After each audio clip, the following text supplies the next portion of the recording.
Altin Dumani, në përfundim të mandatit të tij si drejtues i prokurisë së posaçme kundër korrupsionit dhe krimit të organizuar, zhvilloi një takim me studentët e pedagogë të Universitetit Aleksandër Mojsiu në Durrës. Ai u shpreh se sfidat e përballura gjatë viteve kanë qenë të shumta, por bilanci i punës së SPAK-ut është i prekshëm dhe i matshëm. Prokuria e posaçme tashmë është një institucion, përmenda, është një institucion i konsoliduar.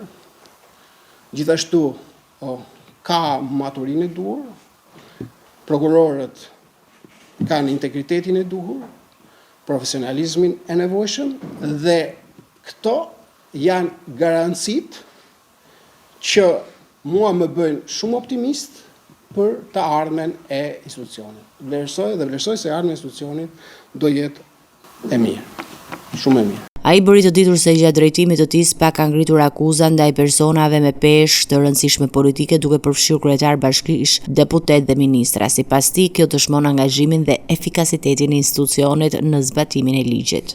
Fjalët kanë peshë. Kur flasim për integritet dhe përgjegjësi, ato duhet të jenë në themel të një shoqërie të drejtë, të barabartë, me institucione që funksionojnë. Nëse flasim për korrupsionin, ai është një fenomen që na gryen në mënyrë të heshtur, na bën të humbim shpresën dhe krijon një realitet ku talenti dhe puna e palodhur janë të pavlera dhe përparimi është i mjergullt. Korrupsioni nuk është thjesht shkelje e ligjit, është shkelje e të drejtave të njerëzit, besimit të publikut, cënim i dinjitetit të qytetarëve. Lufta kundër këtij fenomeni nuk është vetëm detyrë e institucionit që drejtoi SPAK-ut, por e gjithë shoqërisë.